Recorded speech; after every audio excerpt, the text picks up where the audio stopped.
네, 함께 성장하는 일상 랑랑 부동산 플러스입니다. 자, 최근에는 금액대 시리즈를 좀 말씀드리고 있고요.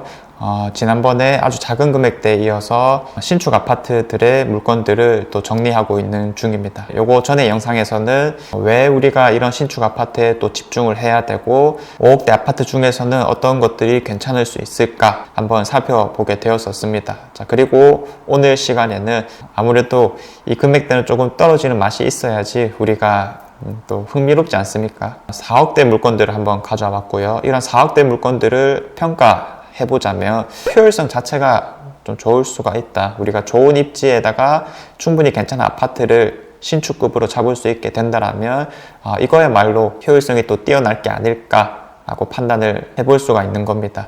자, 그래서 많은 사람들이 또 관심 가지고 있는 아파트는 무엇이 있는가에 한번 초점을 맞춰보고요. 실거래가를 중심으로 현재 거래되고 있는 4억대 아파트들 분류를 한번 해보도록 하겠습니다. 일단은 거래량 자체도 초점 맞추겠지만은 우리가 단순하게 거래량 지표를 너무 이제 맹신해버리게 되면은 발생할 수 있는 문제들도 분명히 있을 거거든요. 자, 그래서 그런 부분들까지 오늘은 한번 잡아보려고 하고 있습니다. 자, 실거래가를 중심으로 2023년 1월 1일부터 오늘 2월 17일까지 거래된 실거래 내역들을 쭉 살펴보았었고요. 84타입 4억대, 딱 4억에서 4억 9,999만원까지 거래된 내역을 살펴보았습니다. 자, 그렇게 했었을 때 총 24개의 단지가 108건의 거래량을 기록했었습니다. 이 23개의 단지들은 모두 바라보는 것은 사실 효율성이 좀 떨어진다라고 볼 수 있기 때문에 제가 기존에 쌓아왔던 입지에 대한 분석이라거나 혹은 선호도 이런 것들을 중심으로 1차적인 분류를 한번 해보게 되었었습니다. 총 9군데 정도를 따로 표시를 해 두었었습니다. 일단 두 지역으로 나눌 수가 있을 건데 중구 지역이 첫 번째가 되겠고요. 그리고 두 번째는 이 죽전역 일대의 신축 아파트가 되겠습니다. 자, 죽전역부터 한번 살펴보게 되면 죽전역에 가장 관심이 많은 게 빌리브 스카이라는 건데 입주장이 마무리가 애시당초 되었었고 지금은 6억대 후반 매물들밖에 없다 보니까 우리가 4억대에서 좀 살려고 한다면은 조금 덜 선호되는 것들이 포인트일 수밖에 없습니다. 예를 들어서 이런 죽전역 화성파크 드림이라거나 혹은 죽전역 태화가너스 같은 것들이거든요. 단지의 규모가 좀 작다라는 측면 때문에 선호가 되지 않습니다. 한두 동 혹은 세 동 정도로서 구성이 되어 있는 곳이죠. 자, 그래서 이런 것들이 그래도 입지 자체는 괜찮기 때문에 우리가 눈여겨볼만 하다라고 이야기해 볼 수 있겠고요. 가장 초점 맞춰야 되는 포인트는 죽전역에 얼마나 가깝게 접근할 수 있느냐, 그리고 장동 초등학교 학원가를 충분히 노릴 수 있느냐. 그런데 이 태완 같은 경우에는 장동 초등학교 배정이 또 아니기 때문에 이런 부분은 조금 아쉽다라고 이야기를 해볼 수 있겠습니다. 아무튼 죽전역에 우리가 관심을 가진다라면 4억대로 살 수 있는 물건들은 이런 것들이 있다 기억하시면 되겠고요. 자, 그 다음에 이제 중구 같은 경우에는 중구 안에서 또 두 지역으로 나눠 볼 수가 있을 건데 중구의 2호선 라인과 태평로 지역이다라고 이야기를 해볼 수가 있겠습니다. 자, 2호선 라인이라고 한다면은 청라운동역 서안포레스트 4억대 거래된 내역이 있었고요. 자, 반월당역 서안포레스트 그리고 대봉 서안포레스트입니다. 자, 이거 다 건설사가 서안이기 때문에 나름 기억하기 쉬우실 거고요. 요 단지들이 5억대 물건에서도 그대로 나왔었습니다. 그런데 그때 5억대에는 청라이스 자이 이런 것들이 있었기 때문에 상대적으로 조금 약하다라는 느낌이 들긴 했었는데 이제 이런 것들이 4억대에서는 없다 보니까 갑자기 이제 좀 눈부시기 시작하면서 우리의 이목을 끌기 시작합니다. 자, 그래서 요 세 개를 좀 기억해 두시면 좋을 것 같고요. 자, 그 다음에 이제 태평로 지역이라고 했었을 때 달성파크 브루지오 힐스테이트 그리고 대구역 오페라 W 사실상 중구는 아니긴 하지만은 북구 고성동 지역으로서 태평로 일대다라고 이야기를 하는 곳입니다.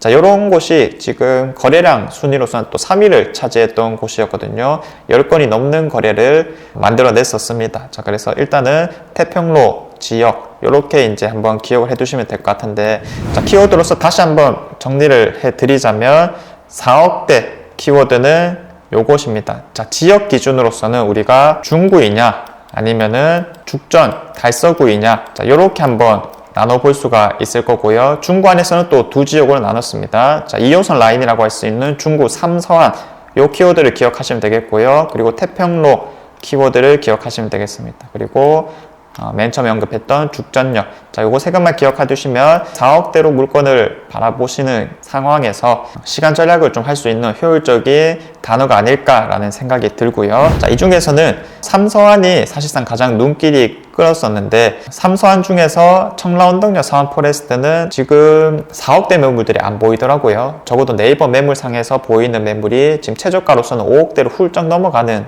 가격이었다 보니까, 야, 그 5억대로 살 거라면 사실 청라이스 자이를 좀 눈여겨서 보는 게 맞지 않나라는 생각이 들고, 4억대 물건은 실질적으로 없었다 보니 이런 대봉 사원 포레스트와 바늘땅역 사원 포레스트를 눈여겨서 보시면 되겠습니다. 자, 그래서 둘 다 4억대 중반대에서 지금 물건이 나오고 있는 상황이고요. 갭은 2억이 조금 안 되는 상황입니다. 그래서 변화율을 한번 살펴보면 많이 떨어졌다는 게 사실 지금 비슷한 가격을 받고 있다는 측면에서 그 전에 조금 관심도가 높았던 아파트였다라고 이야기를 해볼 수 있을 거거든요. 자, 그래서 신축급들 중에서 아주 뛰어난 것들, 빌리브 스카이나 청라 헬스자 이런 것들 9억대까지 올라갔었고, 대봉사원 포레스트는 8억까지 찍혔습니다. 기대치는 높았지만은 지금 입주장에는 그 어떤 아파트도 고전은 면치 못하고 있다는 측면에서 대봉사원 포레스트 눈길이 좀 간다라고 이야기를 해볼 수 있겠고요. 자, 반월당역 사원 포레스트도 사실 반월당역 주변이 중심 주거지역은 아니긴 하지만은 그래도 같이 이어져 있다라는 측면에서, 그리고 인프라가 뭐 영 나쁜 건 아니다라는 측면에서 충분히 괜찮은 입지다라고 판단을 하고 있습니다. 자, 실거래가가 못 따라갔다는 측면은 분명히 있지만은 호가 기준으로서는 크게 밀리지 않았던 곳이었다. 또 이렇게 기억을 하셔도 좋을 것 같고요. 자, 그런데 서대구 KTX 영무 예담이라든지 혹은 다사역의 금호 올림 같은 경우에는 가장 높은 순위를 차지했었었는데 주의해야 될 필요가 있다라고 말씀을 드리겠습니다. 자, 무엇이냐면은 입주 시기에 거래량이 상승하는 경향이 있다라는 거예요. 자, 지금 서대구 KTX 영무 예담이 23건, 다사역 금호 올림 센터를 17건, 그리고 마지막에 봤던 대구역 오페라 W가 13건이었었는데, 자, 요런 것들이 지금 사실상 앞서 봤던 것들에 비해서 입지가 조금 부족함에도 불구하고 같은 4억대에서 거래되고 있다는 뜻이거든요. 단순하게 그냥 입주 시기에는 거래량이 상승하는 영향이 있다라는 것.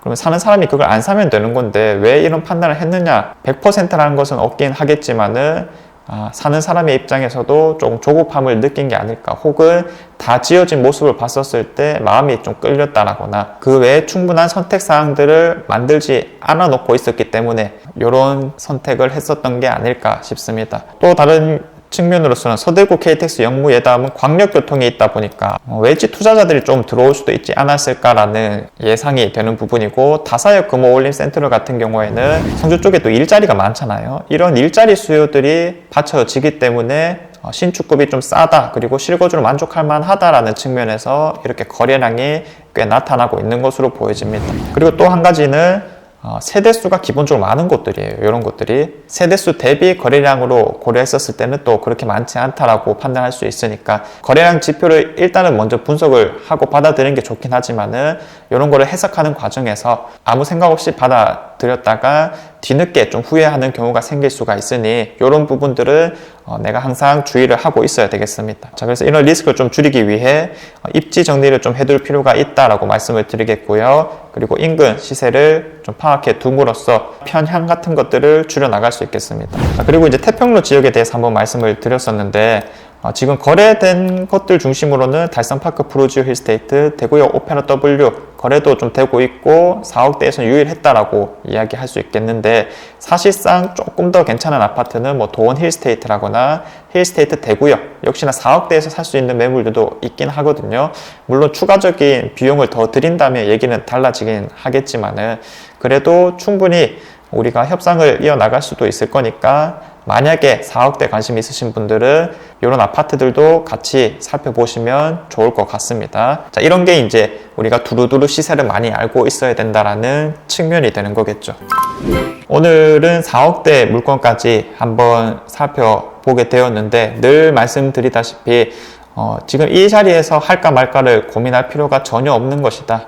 효율적으로 좀 분류된 곳들을 한번은 가보고 눈으로 담아 본 다음 그 다음에 선택을 해도 전혀 늦지 않다. 다만 조심해야 되는 것은 한번 이제 보게 되면 마음이 끌릴 수밖에 없거든요. 정말 자연스러운 현상이다 보니까 이것도 뭐 나쁘다라기보다는 나도 빠질 수가 있겠구나 정도만 생각하고 있으면은 충동적인 선택은 좀 안 하게 될 것이다 라고 말씀드리겠습니다.